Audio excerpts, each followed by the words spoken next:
Stop 1.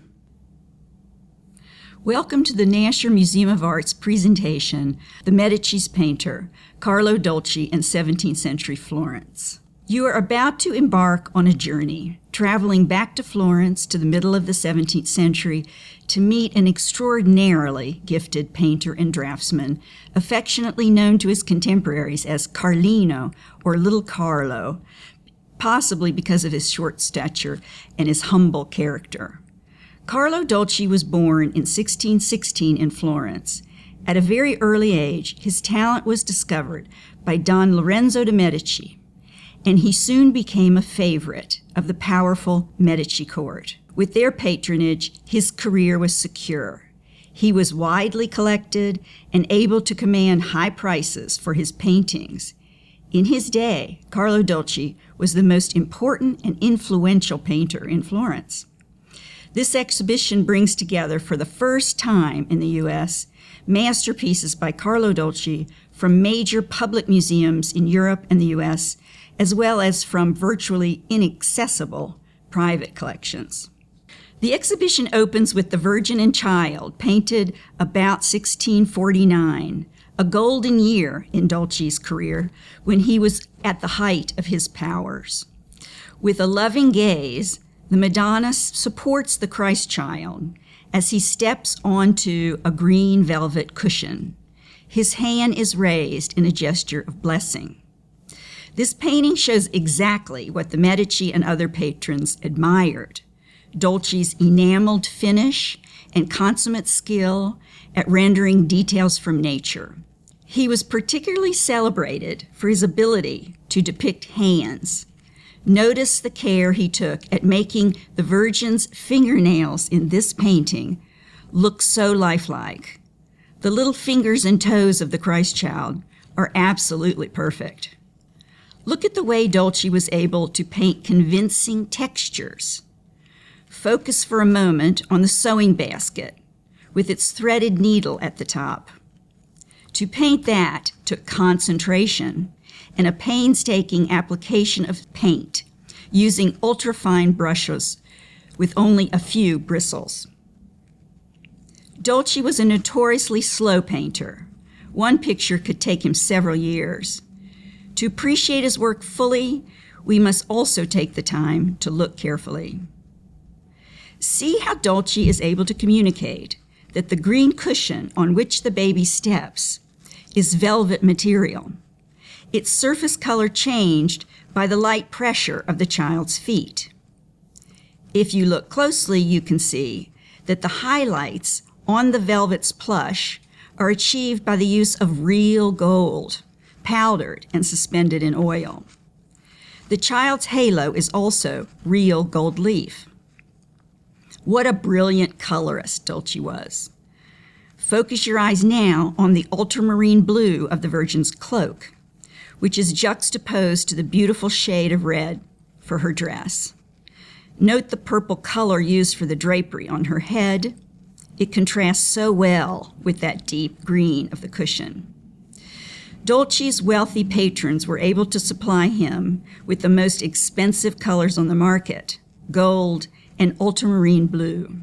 The ultramarine blue Dolci used was made from stones of lapis lazuli, which had to be imported from far-away mines located in just one mountainous valley in what is now northwest Afghanistan.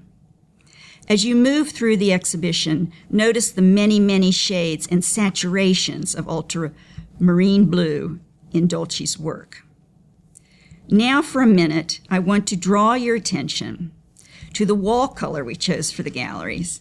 After many attempts, we feel we found the perfect blue that brings out the rich intensity of Dolci's colors. I hope you agree.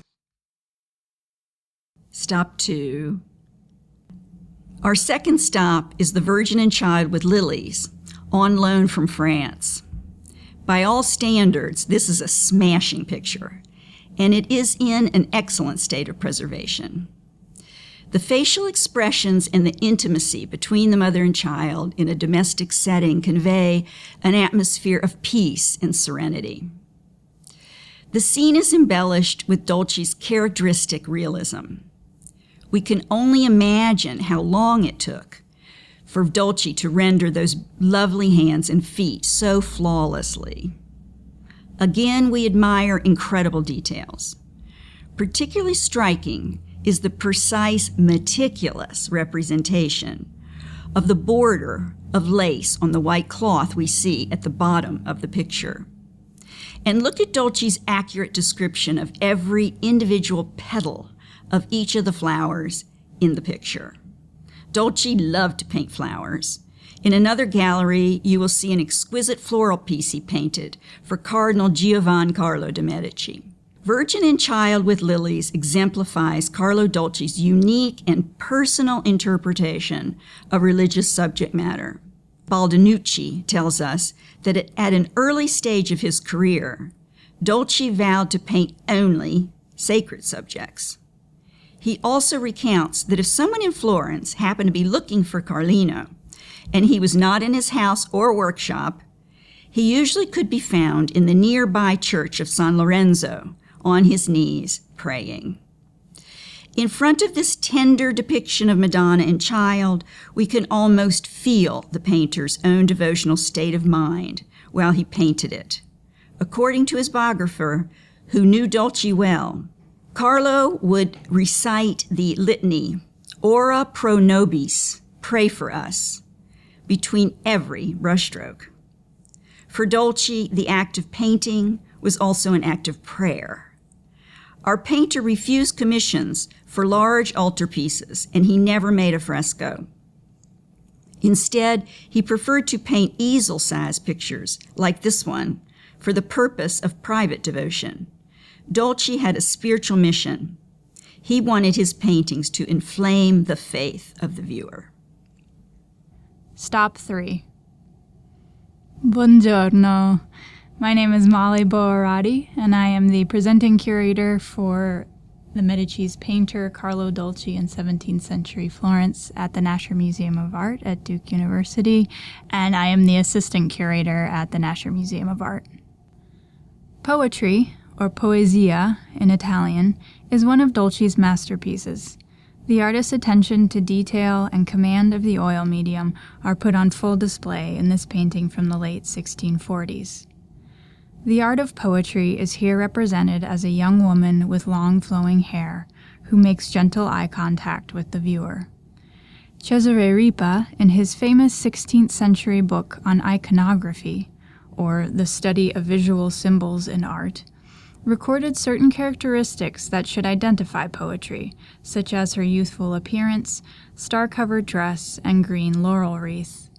His book was used often by artists of the Renaissance and Baroque periods as a guideline for how to represent certain abstract ideas in art, like abundance, reason, or knowledge.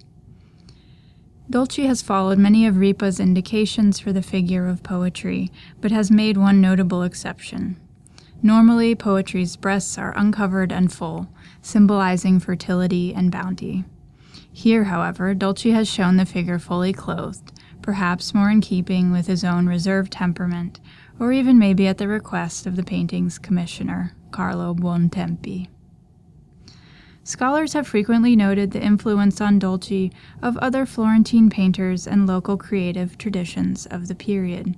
This image of poetry, for example, draws comparisons to paintings by the Florentine artist Bronzino, whose career spanned much of the 16th century and included highly refined portraits commissioned by the Medici.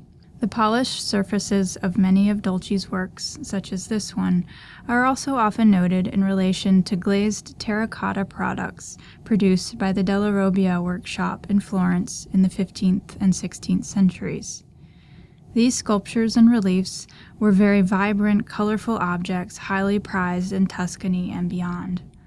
Dolci's reflective surfaces, created with layers of glazes made with oil paint, are reminiscent of the Della Robbia ware and were the result of his extremely meticulous, measured working method. Another specifically Florentine tradition that is sometimes noted in relation to Dolci's art is the similarity of his precise enameled surfaces to pietre dure objects, or those made of hard stones, used in very intricate, inlaid designs for tables and other decorative objects, ones particularly popular in the Medici court. Florence in the 1600s was an active city center supportive of the arts and sciences, and Dolci was certainly influenced by the rich cultural environment around him. Eventually, he became so popular in his native city and abroad that many artists began to copy his paintings. Over the centuries, these often mediocre replicas eventually became mixed in with Dolci's own body of work, contributing to the fall of his art historical reputation. Paintings like Poetry, though, remind us of Dolci's amazing talents and reintroduce us to an artist who was highly sought after by noble patrons and personal associates alike. Stop 4. Dolci's self-portrait was commissioned by Cardinal Leopoldo de' Medici, uncle of the reigning Grand Duke Cosimo III de' Medici. For his Sala dei Pittori, a special gallery devoted to famous artists' self-portraits. Over the years, Leopoldo had built an impressive display of over 44 self-portraits, with works by Raphael, Michelangelo, Titian, Bernini, and dozens more. It still exists today in the Uffizi Gallery in Florence. In this painting, we see the 58-year-old Dolci in the typical 3/4 length format used for portraits. Against a beautiful blue background, the painter turns his head to look out at us directly, with a rather melancholy expression. Unlike other artists in Medici's gallery, Dolci did not portray himself in fancy dress. He does not hold the tools of his trade. There's no trace of the self-satisfied air we usually see in self-portraits by artists. In his right hand, Dolci holds aloft a second self-portrait done in pencil. That drawing actually exists in the Prints and Drawings department in the Uffizi. Dolci depicts himself in profile, in the act of painting. He wears a painter's smock and a funny hat, glasses perched on his nose, mouth slightly opened. He holds one ultrafine brush in his right hand, a palette and 4 other brushes in his left hand. In the drawing, he seems intent on making a painting so painstakingly detailed that it could be a miniature. He is totally absorbed in his art, a stark contrast to his melancholy face in half shadow. This little drawing gives us a pretty good idea of how Dolci worked. On the drawing, in the upper right corner, is inscribed the date of the painting, 1674, and the inscription says, age 58, for His Most Reverend Highness, I, Carlo Dolci. Scholars have speculated about why Dolci's gaze appears so melancholy. Some say it is to demonstrate the two sides of himself, his diametrically opposed spiritual or mental states. Contemporaries claim he had an obsession with failure in spite of his outstanding success. He could become withdrawn and depressed, especially if criticized. Perhaps he's showing us that he's only really happy when he's at his easel. Stop 5. St. Philip Benizi in Glory is an oil painting on canvas that Dolci made around 1640 when he was about 24 years old. The subject, St. Philip Benizi, lived between 1233 and 1285. He was born in Florence to a noble family and was actually educated in Paris and Padua in northern Italy, where he studied medicine and philosophy. In 1253, he joined the Servites of Mary, a Florentine religious order, which had recently been established. He joined as a lay member, much like Dolci was in the Confraternity of St. Benedict the White, but he became such a popular preacher that the order soon encouraged him to be ordained as a priest. He received many honors and was eventually chosen as a possible candidate to succeed Pope Clement IV. The idea of this, however, so distressed Philip, who preferred a much simpler life, that he ran away and hid in a cave until the election for the papacy was over. This event is referenced in the painting by the gold and white papal crown, the gold crosier or staff, and a gold mitre, a hat, in the right background. These items became the saint's attributes, or identifying symbols, along with the lilies in the bottom foreground. Dolci's depiction of St. Philip here gives a sense of the monumental. Philip's body takes up much of the picture plane, with his fingertips touching two opposite corners of the octagonal canvas as he looks up towards the heavens. The sky forms almost the entire background, a composition Dolci used often that can be seen in a few other paintings in this exhibition, like his self-portrait in the previous gallery, St. John the Evangelist writing the Book of Revelation in this room, and David with the head of Goliath in the next gallery. A massive, seemingly ominous cloud behind St. Philip's head and shoulders sets him off from the background, but opens up into a bright halo. There's a great use of shadow and light in this image, something Dolci was a master of, as seen in Philip's left open palm, his neck and face, and even his glistening eyes. It is interesting to note that Dolci also made a drawing with watercolor of St. Philip Benizi in glory, now at the Pierpont Morgan Library in New York, in which the saint is posed much like in this painting. It is thought that the drawing relates to a processional banner that Dolci painted in Florence for the confraternity of St. Philip Benizi around this same time. This information is recorded in the confraternity's documents and provides evidence of the fact that Dolci received commissions not only from his own confraternity of St. Benedict the White, but from other important Florentine confraternities as well. Stop 6. This painting is the latest work by Dolci in the exhibition. In the bottom right, on the rock under Goliath's head, the viewer can see Dolci's signature and the date. 1680, F.C.D. Flor, or 1680 Fecit Carolus Dulcis Florentinus, made by Carlo Dolci, Florentine. It depicts an Old Testament subject very popular among Italian Baroque artists, that of David and Goliath. Painters such as Orazio Gentileschi, Guido Reni, and Caravaggio all depicted these figures with great drama and varying degrees of violence. The popularity of the subject began in the Renaissance, 200 years earlier, with artists like Donatello and Michelangelo. David became a symbol of the city of Florence itself, its pride and strength in the face of adversaries, as well as a symbol of the Medici family, who associated themselves with David's power and virtue. Dolci has here shown David in the center of the canvas, taking up much of the composition, very proud after having slayed the Philistine giant Goliath. His left hand holds Goliath's head on the rock and displays the stone that killed him, directly in the middle of the giant's forehead. David holds Goliath's sword in his right hand, which he used to cut off his head, and which we can tell is much too big for his own small stature. Dolci creates a beautiful diagonal in the painting, beginning with the sword in the upper left-hand corner of the canvas, running down to David's left hand on the giant's head, a diagonal very similar to the one seen in St. Philip Benizi in glory in the previous room. The level of detail in this painting is mesmerizing, from the soft fur of David's satchel to the twine slingshot inside it, used to launch the rock that killed Goliath. Also, David's pristine curls, shiny silk cap, puffy white shirt cuffs, and the reflected light on the sword pommel indicate Dolci's continued attention to such detail even very late in his career. The white fringed sash recalls the intricacy Dolci used on the white lace cloth in the Virgin and Child with Lilies in the exhibition's first room.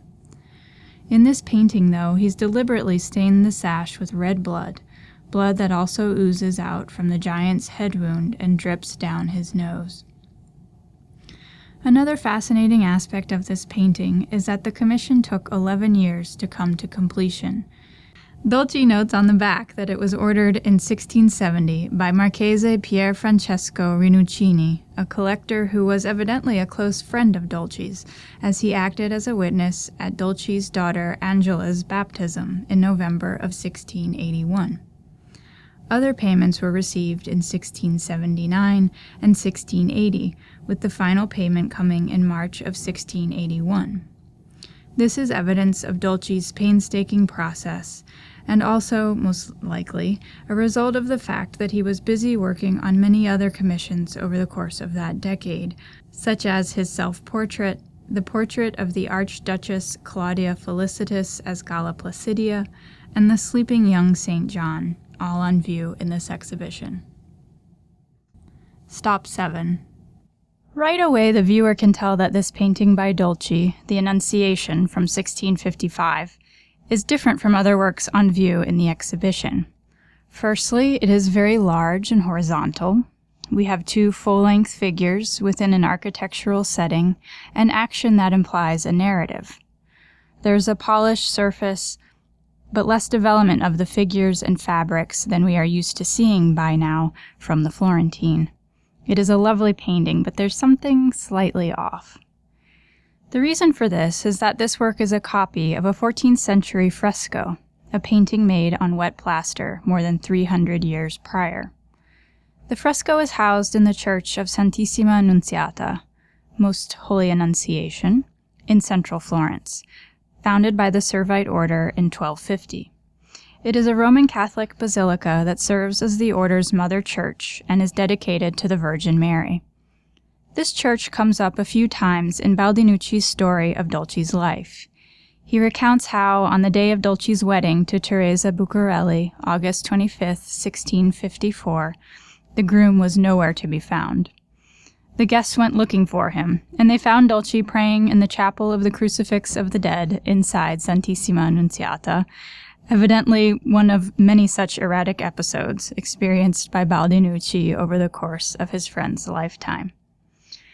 Dolci was very devoted to the Annunciation fresco and would even be buried alongside other family members in the church of Santissima Annunziata upon his death in 1687.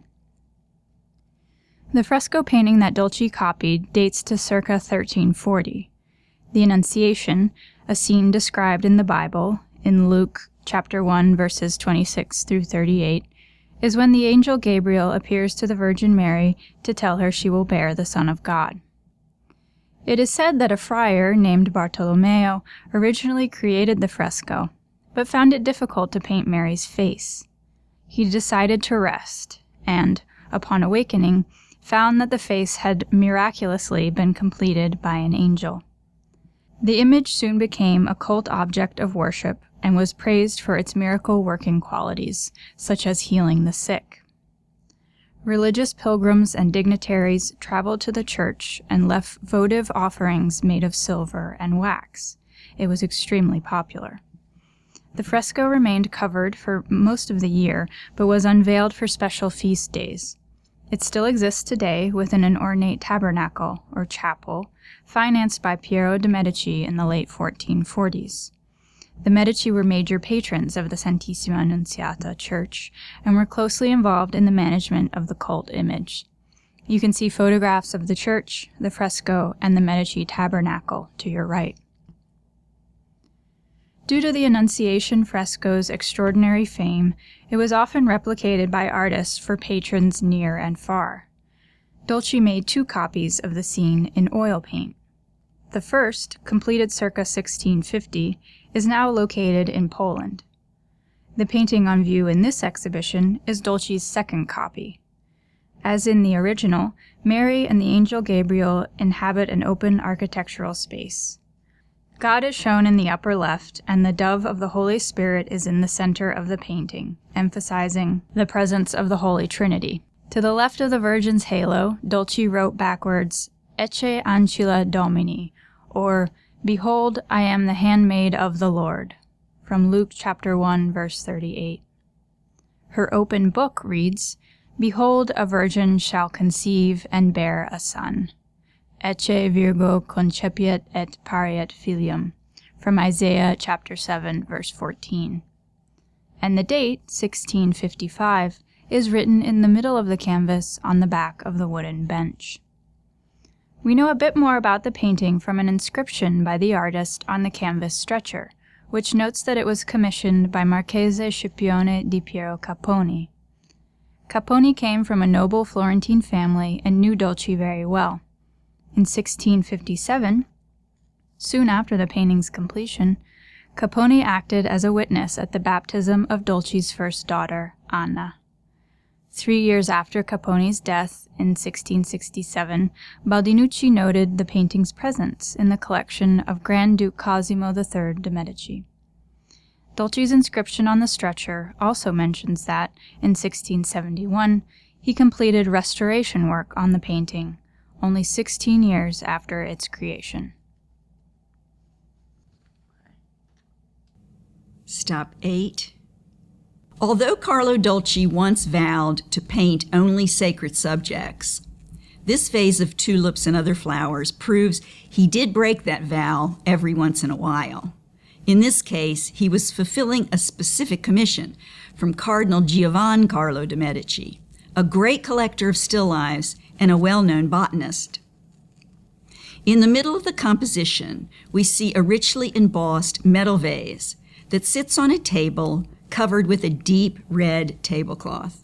The center of the vase bears the Medici coat of arms, surmounted by a cardinal's hat, identifying the patron of the work. Thanks to a document of payment in the Medici archives, we know the painting was completed in the spring of 1662, at which time the cardinal paid Dolci an enormous sum, 60 scudi.